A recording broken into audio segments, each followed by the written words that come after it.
The auctioneer's voice cut through the dusty air like a knife as Zara Blackett's trembling hands clutched the rough wooden post she'd been tied to. Sold. For $200 to the gentleman in the black hat. Those words sealed her fate on that scorching summer day in 1876, the dust of Deadwood, Dakota Territory swirling around her feet as if trying to bury her alive. Zara's throat burned with unshed tears. At 20 years old, she'd never imagined she would be sold like cattle to pay for her mother's alleged theft from the richest man in the territory. Her mother's crime, stealing a valuable gold pocket watch that had belonged to Silas Thornton's deceased wife, had been punished swiftly. The old woman now languished in the territorial prison with a 10-year sentence, while Zara faced servitude to whoever had just purchased her. Through the crowd, she glimpsed her buyer approaching, tall and broad-shouldered, his face shadowed beneath the wide brim of his hat. The crowd parted for him, some men nodding respectfully, others stepping aside with cautious glances. When he finally stood before her, Zara raised her chin defiantly despite the fear coursing through her veins. "You'll get your money's worth, Mr. Thornton," the sheriff declared, slapping the buyer on the back. "This one's strong, and her mother's debt is now settled in full." "I ain't Thornton," the man replied, his voice low and gravelly. He removed his hat, revealing sun-bronzed features and eyes the color of a storm-laden sky. "Name's Cole Sutherland." The sheriff's smile faltered. "But Mr. Thornton arranged. I bought her debt fair and square," Cole interrupted, producing a folded paper from his vest pocket. "And now I'm paying it off." Zara stared at him in disbelief as he approached her and pulled a knife from his belt. She flinched, but he merely cut the ropes binding her wrists. "What are you doing?" she whispered, rubbing her raw skin. His eyes met hers, steady and clear. "You're no one's punishment, Miss Blackett." As the small crowd dispersed, murmuring their disappointment at being denied a spectacle, Cole placed his hat back on his head and turned to leave. "Wait," Zara called, stumbling forward on legs weak from standing for hours. "What happens to me now?" Cole Sutherland paused, looking back at her with an expression she couldn't read. "That's for you to decide, Mississippi. You're free. Free." The word echoed in her mind, but freedom meant nothing when she had nowhere to go, no money, and no family left in Deadwood except a mother locked behind prison walls. "I have nothing," she admitted, hating how her voice broke. "My mother's cabin was seized. Everything we owned." Cole studied her for a long moment. "I've got a ranch 10 miles outside town. Need someone to help with cooking and keeping house. It's honest work with fair pay." Zara hesitated, searching his face for any sign of deception. Her mother had always warned her about men and their false promises. But there was something in Cole Sutherland's steady gaze that made her want to trust him.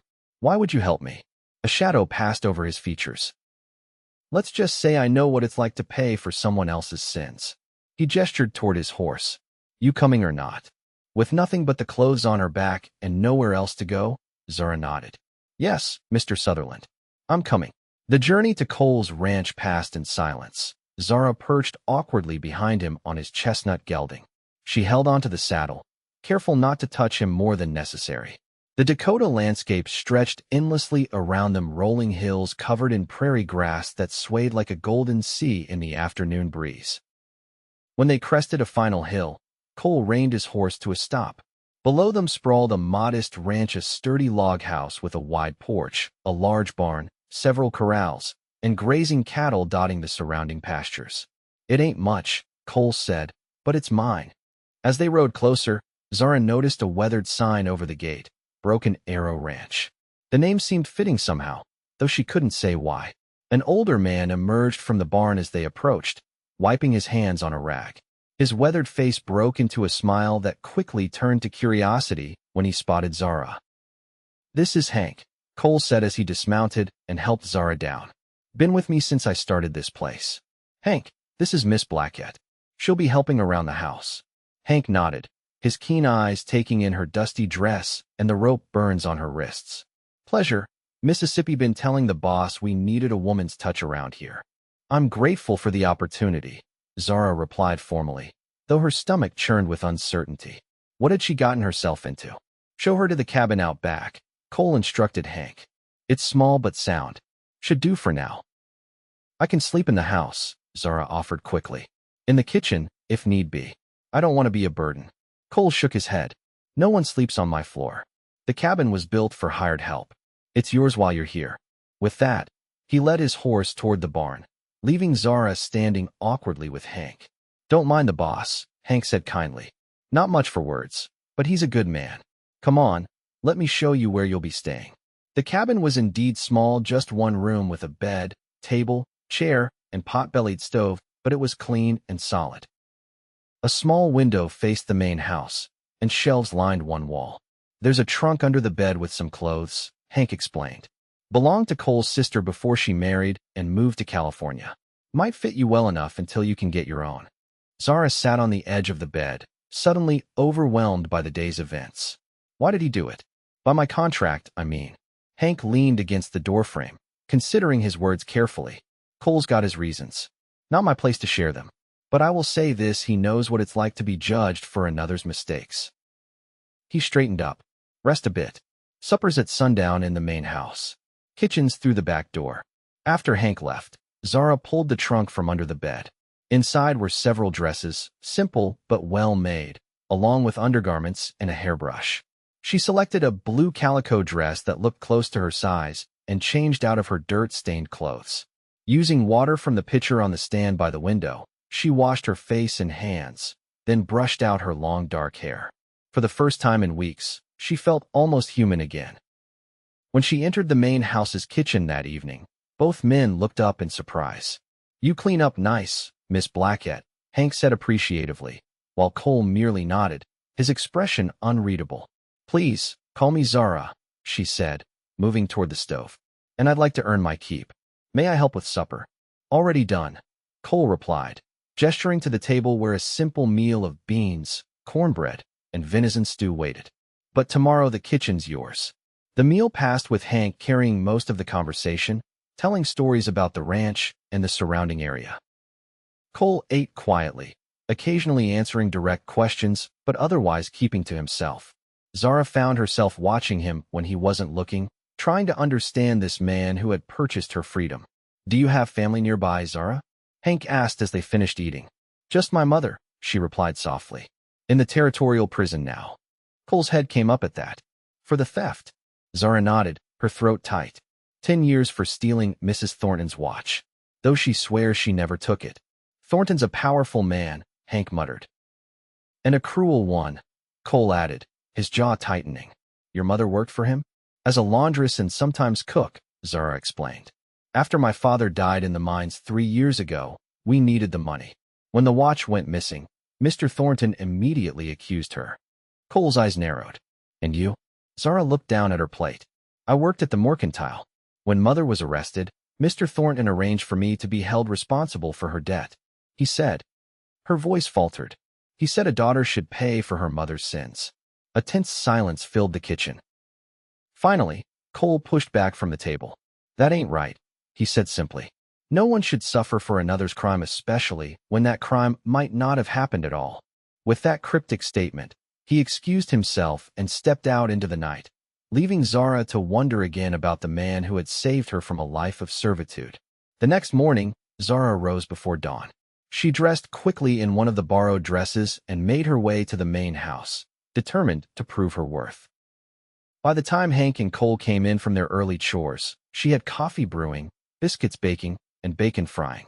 Well now, Hank said appreciatively, hanging his hat by the door.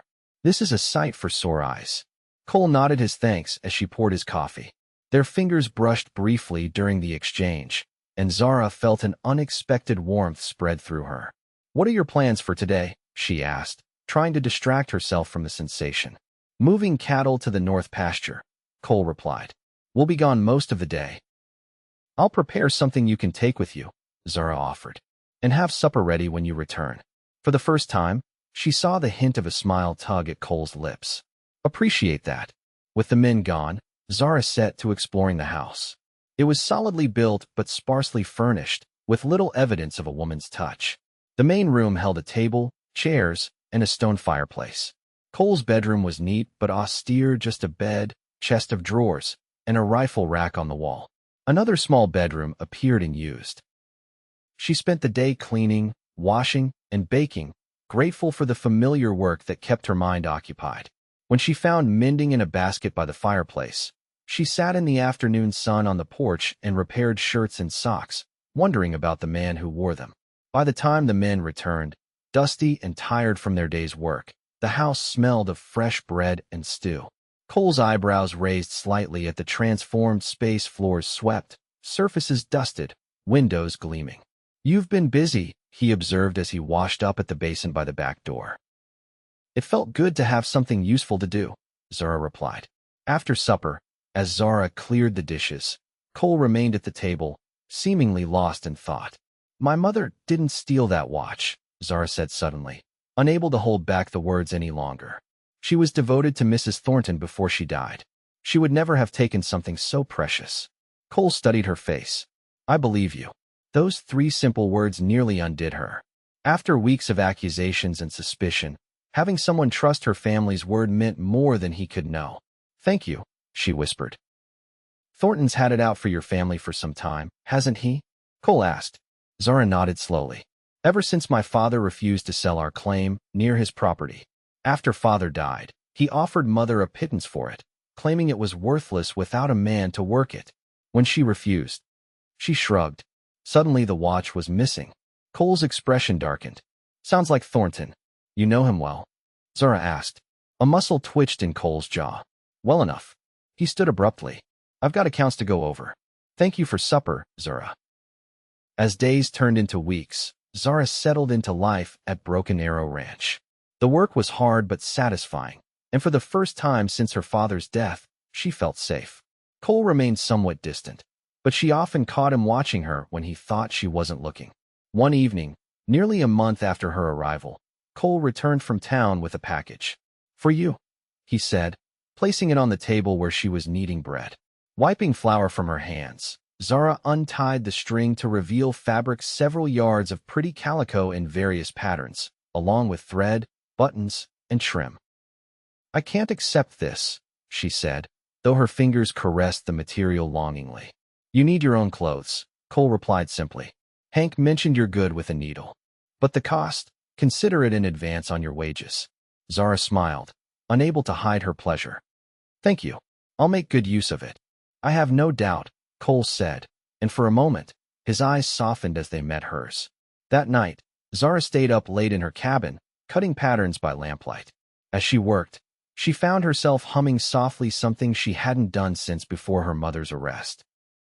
Somehow, without realizing it, she had begun to heal. The next day brought unexpected visitors. Zara was hanging laundry when she heard horses approaching. 3 riders came into view, the one in front instantly recognizable by his expensive clothes and the silver-tipped cane he carried even on horseback. Silas Thornton.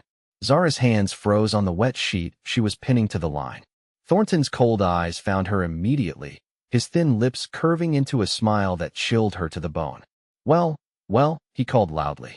"If it isn't the thief's daughter." Cole emerged from the barn at the commotion, Hank close behind him. Cole's posture changed the moment he recognized Thornton, his shoulders squaring as he moved to stand between the visitors and Zara. "Thornton," Cole acknowledged coolly. "What brings you to Broken Arrow?" Thornton dismounted with the help of one of his men, leaning heavily on his cane, a souvenir, it was said, from a Sioux arrow years earlier. "Business, Sutherland. Always business." His gaze slid past Cole to where Zara stood. "I see you found use for damaged goods." Cole's hands curled into fists at his sides. "State your business or leave." "Very well." Thornton straightened his jacket. "I've come to make you an offer on your water rights. The creek that runs through your property would be valuable to my mining operations." "Not for sale," Cole replied immediately. Thornton's smile didn't reach his eyes. "Everything has a price, Sutherland. Even principles." "Not mine." The older man sighed dramatically. "I expected as much. Perhaps you need time to consider the implications of refusing."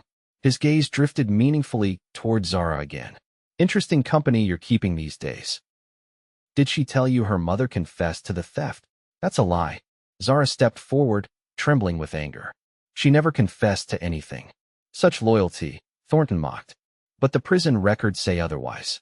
Your mother signed a full confession last week. In exchange for a reduced sentence, of course.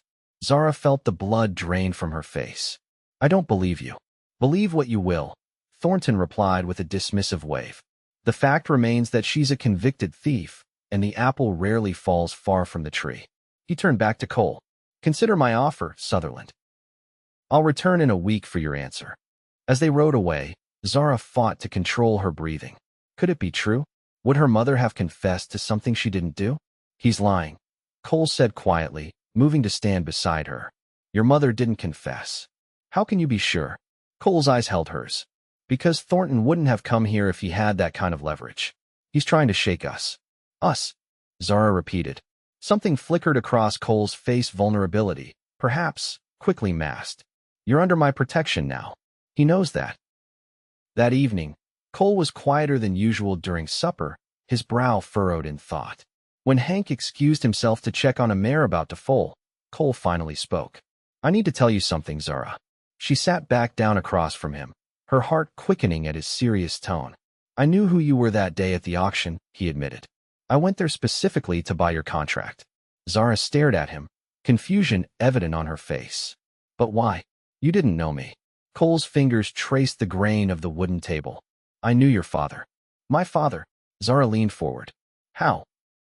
We worked the same claim for a season before I bought this land. He spoke of you and your mother often.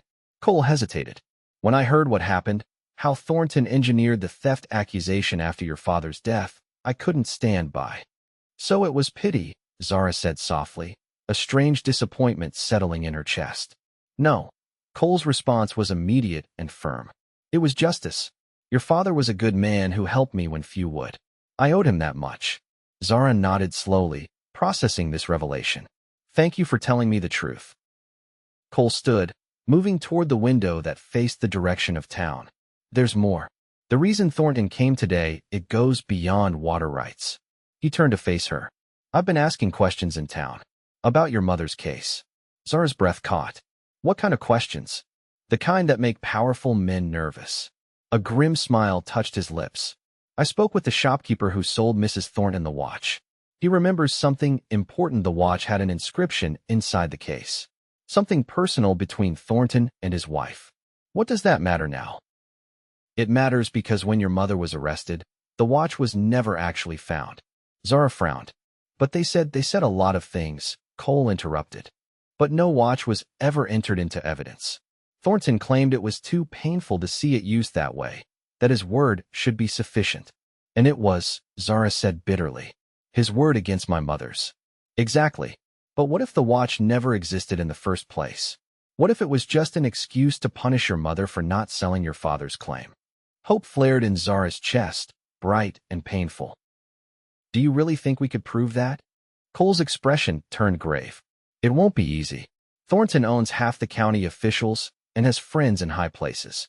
But if we could find someone willing to testify that the watch had already been sold or given away before your mother supposedly stole it, who would dare stand against Thornton? That's what I'm trying to find out. Cole moved closer, suddenly hesitant. Zara, I need you to understand something. Pursuing this could be dangerous. Thornton won't take kindly to having his schemes exposed. Zara stood, closing the distance between them. My mother is innocent. If there's any chance to prove it, I have to try. Her voice softened. We have to try. Something changed in Cole's eyes, then a warmth that hadn't been there before. For a moment, Zara thought he might reach for her, but instead, he nodded solemnly. Then we will. The next morning, Zara awoke to find Cole already saddling horses. We're going to town, he announced when she approached. I have a meeting with Judge Parker about your mother's case. Zara's eyes widened. Judge Parker?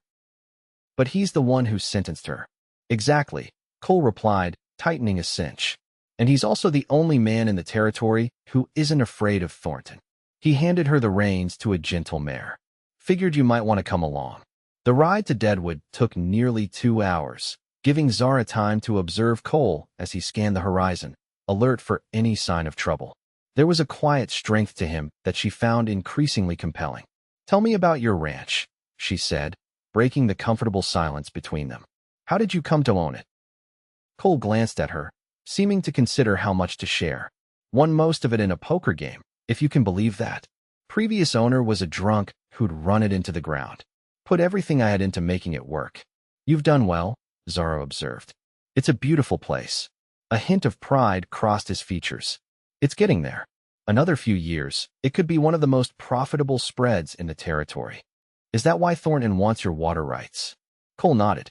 Partly, but it's more than that. Thornton can't stand the idea that someone like me could succeed without his blessing.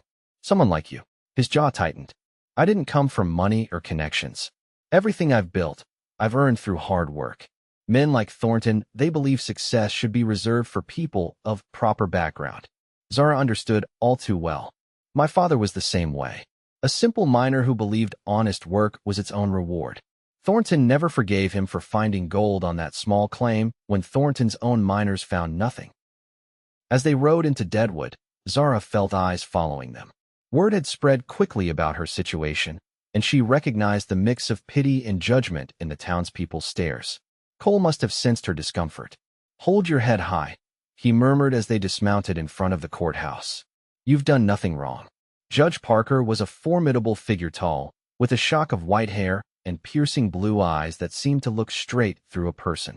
He received them in his chambers, listening intently as Cole outlined their suspicions about Martha Blackett's case.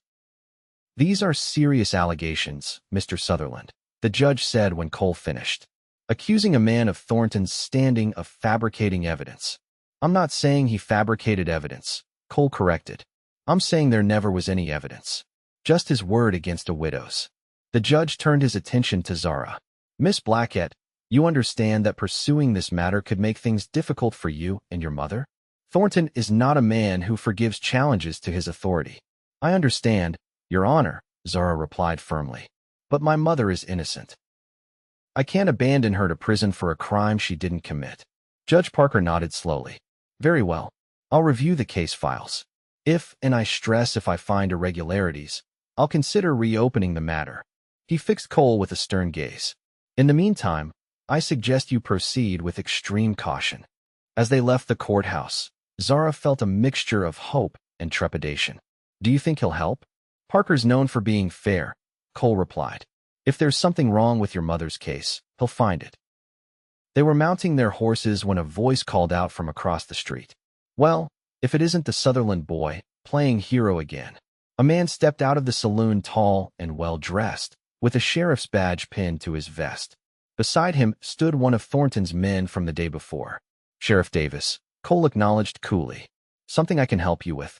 The sheriff sauntered closer, thumbs hooked in his belt.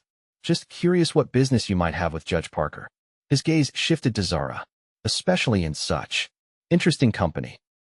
Our business is our own, Cole replied. Davis smiled unpleasantly. Perhaps, but when it involves interfering with a legal conviction, it becomes my business too. He leaned in. Thornton doesn't take kindly to people questioning his integrity. Is that a threat, Sheriff? Cole's voice remained level, but Zara saw the tension in his shoulders. Consider it friendly advice, Davis responded. Some fights aren't worth picking, Sutherland, especially when you've got so much to lose. His eyes flicked meaningfully to Zara. Cole's hand moved almost imperceptibly closer to the revolver at his hip. We'll be on our way now, Sheriff. You do that, Davis replied, stepping aside with exaggerated courtesy.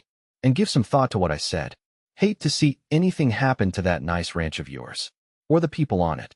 They rode out of town in tense silence. Once they were well beyond the town limits, Cole finally spoke.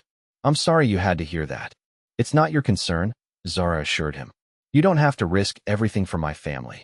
Cole reined his horse to a stop, turning to face her fully. Zara, I need you to understand something. I'm not doing this just because I knew your father, or because it's the right thing to do. His eyes held hers, intense and sincere. I'm doing it because I care what happens to you. The admission hung in the air between them, unexpected and profound. Zara felt her heart quicken. Cole, a gunshot cracked through the air, sending birds scattering from nearby trees. Cole's horse reared, nearly throwing him. Zara screamed as a second shot whizzed past her head. Ride, Cole shouted, drawing his pistol. Back to the ranch. But before they could move, 3 riders emerged from the trees ahead, effectively blocking their path. Behind them, 2 more appeared. Well, called a familiar voice. Thornton's foreman, Reed stepped his horse forward. Looks like we caught ourselves a couple of troublemakers. Cole positioned his horse protectively in front of Zara's. Let us pass, Reed. We've done nothing wrong. Reed sneered. Mr. Thornton says different. Says you've been sticking your nose where it don't belong. He gestured to his men. Tie them up. Mr. Thornton wants a word. Run, Zara. Cole yelled, firing at the nearest rider. In the confusion, Zara kicked her horse and broke through the circle of men, galloping toward the ranch. She heard shouts and more gunfire behind her, but didn't dare look back. Her heart pounding, she rode as if the devil himself were chasing her. When she finally reached Broken Arrow, she nearly fell from the saddle. Hank, she screamed, stumbling toward the house. Hank, the older man burst from the barn, rifle in hand. What happened? Where's Cole? Through tears and gasps, Zara explained. Hank's face darkened with each word. How many men? 5, maybe more, she answered. They were taking him to Thornton. Hank nodded grimly. I know where they'll go. Thornton's got a hunting cabin about 3 miles from his main house. Takes people there when he doesn't want witnesses. He thrust the rifle into her hands. You know how to use this? Zara nodded. Her father had taught her to shoot years ago. Good. Stay here and bar the doors. If anyone who isn't me or Cole comes riding in, shoot first and ask questions later. Hank moved toward the stables. I'm going to round up some help. I'm coming with you, Zara insisted, following him. Hank turned, his expression softening slightly. Miss Zara, Cole would never forgive me if anything happened to you. And I'll never forgive myself if something happens to him because of me. Her voice broke. Please, Hank. I can't just wait here. After a moment's hesitation, Hank nodded. All right, but you stay behind me, you understand? Within the hour, they were riding toward Thornton's property, accompanied by 3 neighboring ranchers who owed Cole favors. The sun was beginning to set, casting long shadows across the hills. There, Hank whispered, pointing to a small cabin nestled in a copse of trees. Smoke rose from the chimney, and 3 horses were tethered outside. What's the plan? One of the ranchers asked. I'll create a diversion, Hank replied. The rest of you circle around back. When they come out to investigate, get inside and find Cole. Zara's heart hammered against her ribs as they separated. She followed 2 of the men toward the back of the cabin, keeping low in the shadows. A sudden explosion rocked the night Hank had ignited the small shed beside the cabin. Shouts erupted as men poured out the front door. The moment they were clear, Zara and the others rushed toward the back entrance. Inside, they found Cole tied to a chair, his face bruised and bloodied. Zara bit back a cry at the sight of him.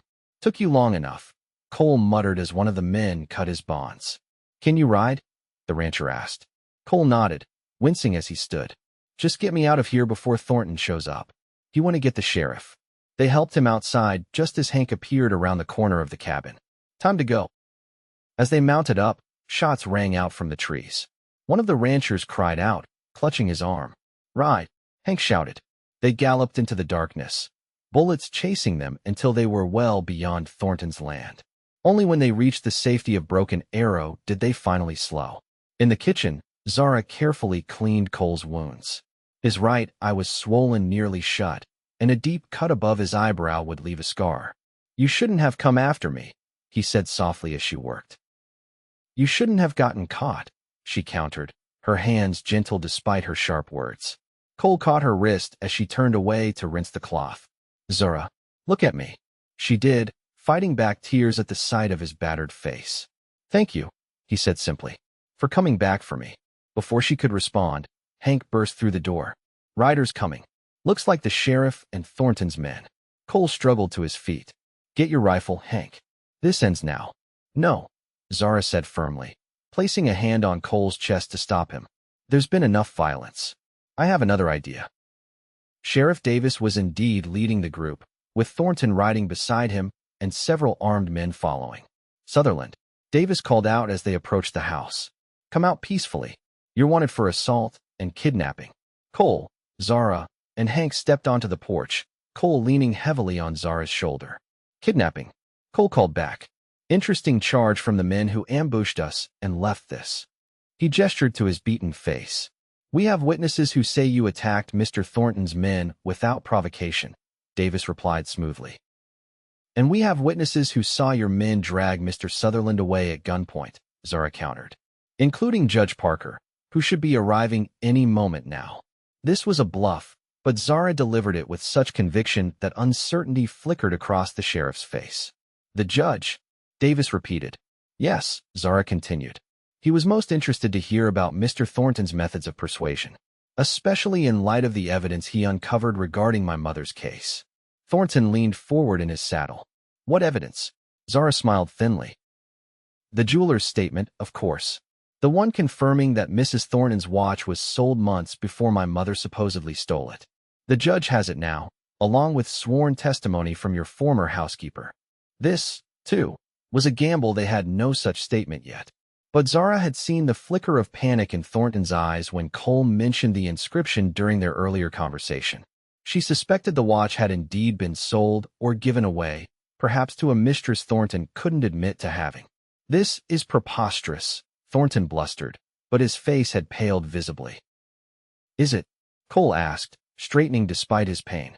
The judge didn't think so. In fact, he's preparing to reopen Martha Blackett's case first thing tomorrow morning. A tense silence fell over the group. Finally, Sheriff Davis cleared his throat. Perhaps we should verify these claims before proceeding. Perhaps you should, Cole agreed. And while you're at it, you might want to explain to the judge why you're pursuing false charges against a man who was clearly assaulted. Davis's eyes narrowed, but he recognized the standoff for what it was. With a curt nod, he turned his horse. We'll return when we have more information. As they rode away, Thornton cast one last venomous glance toward the house. This isn't over, Sutherland. When they were out of sight, Cole sagged against the doorframe. That was quite a performance. The jeweler's statement. Zara shrugged, helping him back inside. A guess, but from Thornton's reaction, I'd say it was a good one. It won't hold them off for long, Hank warned. They'll be back when they realize the judge isn't coming.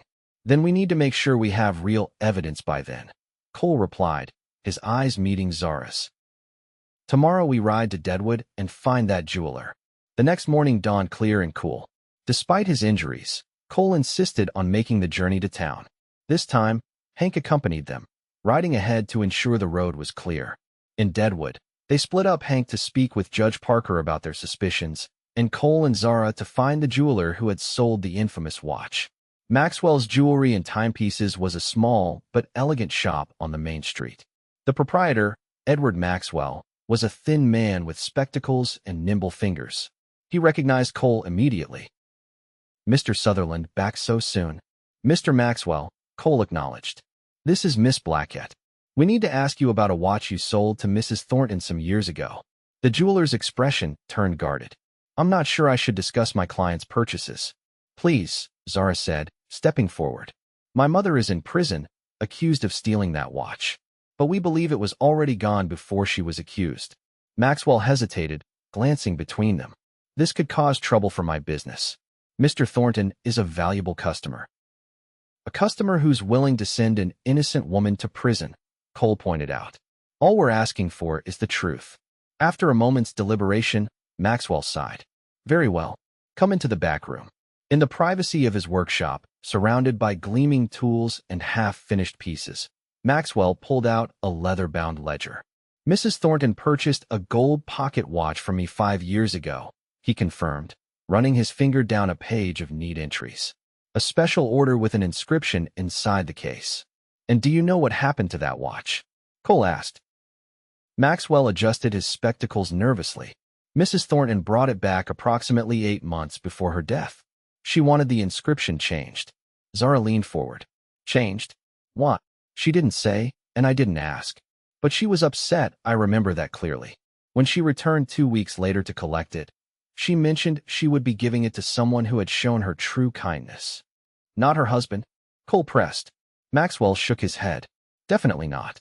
In fact, she specifically said Mr. Thornton was never to know what had become of it. Zara's heart raced. Do you know who received the watch? I believe it was the doctor who had been treating her during her illness. Dr. Franklin. He left Deadwood shortly after her death, moved to Denver. I heard. Cole and Zara exchanged triumphant glances. Would you be willing to make a statement to Judge Parker about this? Cole asked. Maxwell hesitated again. Mr. Thornton would not take kindly to such a revelation. Neither will the judge take kindly to learning that an innocent woman was imprisoned based on false accusations, Cole countered. You have a choice, Mr. Maxwell. Do what's right, or protect a man who abuses his power. In the end, Maxwell agreed to speak with the judge. By that afternoon, he had signed a sworn statement confirming that Mrs. Thornton's watch had been given away months before Martha Blackett was accused of stealing it. Judge Parker reviewed the evidence grimly. This is a serious matter, he told them in his chambers. If what you've uncovered is true, Thornton has committed perjury and falsely imprisoned an innocent woman. Will you release my mother? Zara asked, hardly daring to hope. The judge nodded. I'll issue the order today. She should be free by tomorrow. Tears of relief filled Zara's eyes. Thank you, Your Honor. Don't thank me yet, Parker warned. Thornton won't accept this quietly. He has friends in high places. So do we now, Cole replied, his hand finding Zara's and squeezing gently. They spent the night in town, too anxious about Martha's release to make the journey back to the ranch. Cole secured rooms at the hotel, insisting that Zara take the better one while he shared a smaller room with Hank. Too restless to sleep, Zara stood at her window, watching the quiet street below. A soft knock at her door startled her. Who is it? It's me, Cole's voice answered. She opened the door to find him standing in the hallway, his bruised face softened by the dim lamplight. Couldn't sleep, he asked. Zara shook her head. Too much to think about. May I come in? Just to talk, he added quickly. She stepped aside, suddenly aware of her state of undress, just a nightgown, with a shawl hastily wrapped around her shoulders. Cole sat in the chair by the window, leaving the bed for her to perch on. Tomorrow, everything changes, he said quietly. Your mother will be free, and Thornton's lies will be exposed. Thanks to you, Zara replied. I don't know how I'll ever repay you. Cole's gaze was steady. I didn't do it expecting repayment. I know. She smiled softly. That's what makes it all the more meaningful. A comfortable silence fell between them. Finally, Cole spoke again, his voice lower than before. What will you do after your mother is released? The question took Zara by surprise. She hadn't thought that far ahead, had been too focused on freeing her mother to consider what would come next. I suppose we'll try to rebuild our lives, she said slowly. Find somewhere to live, look for work. You could stay, Cole suggested, his eyes meeting hers. Both of you. At Broken Arrow. Zara's breath caught. As your employees? Cole stood, moving to sit beside her on the edge of the bed. If that's what you want. Or. He hesitated, uncharacteristically unsure. Or is more than that. At least in your case. More, Zara whispered. Gently, Cole took her hand in his. Zara, I didn't expect to feel this way. When I bought your contract that day, I only meant to help you. But these weeks together. He shook his head, seemingly frustrated by his inability to find the right words. You're the strongest, most determined woman I've ever known. And I find myself thinking about you even when you're not around. Zara's heart thundered in her chest. Cole, I'm not asking for promises, he continued. Just a chance. A chance to see if what I feel, what I hope you might feel too, could grow into something lasting. In answer, Zara leaned forward and pressed her lips to his. The kiss was gentle at first, tentative, but quickly deepened as Cole's arms encircled her. When they finally broke apart, both were breathless. I'll take that as a maybe, Cole said with a small smile. Zara laughed softly, resting her forehead against his. It's more than a maybe. The next morning, they arrived at the territorial prison as the gates opened. Judge Parker's order had preceded them, and the warden himself escorted Martha Blackett to the entrance. Zara couldn't contain her tears as her mother emerged, thin and pale, but standing straight and proud. The women fell into each other's arms, years of separation and injustice momentarily forgotten in the joy of reunion. My girl, Martha whispered, stroking Zara's hair. My beautiful girl. When they finally separated, Martha turned questioning eyes toward Cole, who stood respectfully a few paces away. Mother, this is Cole Sutherland, Zara said, drawing him forward. He's the one who helped free you. Martha studied him carefully before extending her hand. Then I owe you a debt I can never repay, Mr. Sutherland. Cole shook her hand firmly. No debt, Mrs. Blackett. Just seeing justice done is payment enough. As they prepared to leave, a commotion at the prison gates drew their attention. Silas Thornton rode through, flanked by Sheriff Davis and several armed men. "Stop them!" Thornton shouted when he spotted the group. "That woman is not to be released." Judge Parker, who had come to witness Martha's freedom, stepped forward. "She has already been released, Thornton, by my order. Unless you wish to be charged with contempt of court, I suggest you stand down." "This is an outrage," Thornton bellowed, his face mottled with rage. "She's a thief." "No, Silas," Martha replied calmly. "You're the thief. You stole 3 years of my life with your lies." Thornton's hand moved to the gun at his hip, but Davis caught his arm, murmuring something urgent in his ear. After a moment of visible struggle, Thornton relented. "This isn't over," he warned, turning his horse sharply. "You'll regret crossing me, all of you." As they rode back to Deadwood proper, Martha listened in growing amazement as Zara and Cole recounted the events of the past weeks. "So the watch was given to the doctor all along," she marveled. "Vivian Thornton was a kind woman. I'm not surprised she would reward the doctor who eased her suffering." Thornton couldn't admit the watch was gone without revealing his wife's dissatisfaction with him. Cole explained. "So he created a theft that never happened. And my daughter paid the price," Martha said softly, reaching across to squeeze Zara's hand. "Until you came along, Mr. Sutherland." Cole's eyes met Zara's briefly. "I only did what was right." Back in town, they took rooms at the hotel again, Martha insisting on hearing every detail of Zara's time at Broken Arrow Ranch. When Cole excused himself to give the women privacy, Martha turned knowing eyes to her daughter. "He cares for you," she observed. "And unless I'm much mistaken, you care for him too." Zara nodded, a blush coloring her cheeks. "He's a good man, Mother." Martha smiled. "Your father would approve." That night, Cole invited both women to dinner at the town's finest restaurant, insisting it was a celebration. As they ate, he outlined his proposal. "Mrs. Blackett, I've already asked Zara to consider staying at Broken Arrow, and I extend the same invitation to you. The ranch needs a capable housekeeper, and from what Zara tells me, you're the best." Martha raised an eyebrow. "As an employee?" "To start," Cole answered honestly.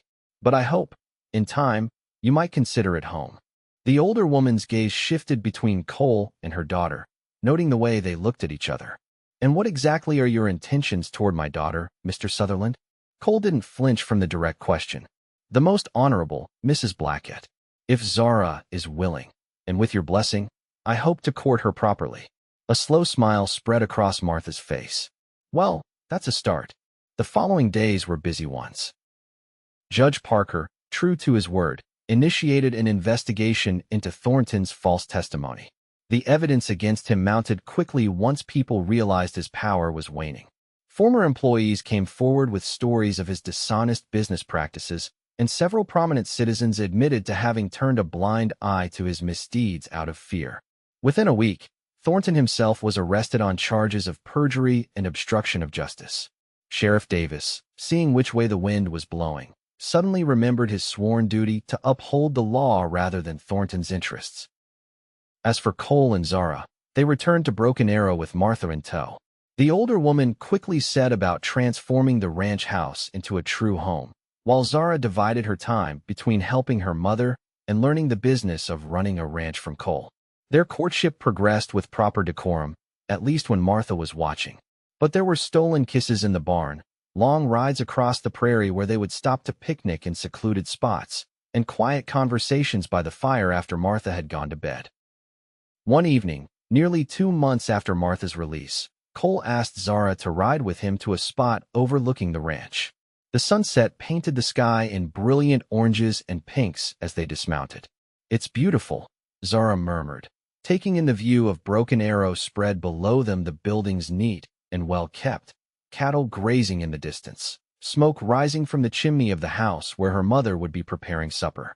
"It is," Cole agreed, though his eyes were on her rather than the landscape. "Zara, there's something I need to ask you." She turned to him, heart quickening at his serious tone. "Yes." Cole took both her hands in his. "When I saw you that day at the auction, I thought I was just repaying a debt to your father. I had no idea you would change my life." He drew a deep breath. "I love you, Zara. I think I started falling in love with you that first day when you stood so proud despite everything that had happened." Tears welled in Zara's eyes. Cole. He reached into his pocket and withdrew a small box. I can't promise it will always be easy. Ranching is hard work, and there will be good years and bad. But I can promise that you'll never face any of it alone. He opened the box to reveal a simple gold ring. Zara Blackett, will you marry me? Yes, she whispered without hesitation. Yes, I will. As he slipped the ring onto her finger, Zara felt a sense of rightness settle over her. From the depths of injustice and despair, she had found not only freedom but love. Their wedding took place the following spring, when the prairie was carpeted in wildflowers. Judge Parker himself came from Deadwood to perform the ceremony, and half the county attended the celebration afterward. Silas Thornton, meanwhile, had been convicted and sentenced to 5 years in the territorial prison, a fitting justice that was not lost on anyone who knew the story. As for Martha Blackett, she thrived at Broken Arrow, becoming not just a housekeeper, but a respected voice in all matters concerning the ranch. When she announced, 6 months after the wedding, that Cole and Zara would need to prepare the small bedroom off the kitchen for a new arrival, their happiness seemed complete. On a warm summer evening, almost exactly 2 years after Cole had cut Zara's bonds at the auction post, they sat together on the porch of their home. Their infant son slept in Zara's arms while Martha rocked contentedly in a chair nearby. "Did I ever tell you?" Cole said softly. "What went through my mind that day when I first saw you?" Zara shook her head, smiling. "You were rather taciturn back then." Cole chuckled, touching his son's tiny hand. "I looked at you, standing there so brave despite everything, and I thought, she's no one's punishment. She's someone's blessing." He kissed her gently. "I just never imagined that someone would be me." Martha nodded approvingly from her rocker. The Lord works in mysterious ways. As the sun set over Broken Arrow Ranch, Zara looked from her husband to her son to her mother, marveling at how completely her life had transformed. From the darkness of false accusation and unjust punishment had come the greatest blessings she could have imagined. "No one's punishment," she murmured, leaning her head on Cole's shoulder. "But definitely someone's reward." And as the stars began to appear in the darkening sky, the family sat together in peaceful contentment, the past injustices finally healed by love and time, the future stretching before them as vast and promising as the Dakota prairie.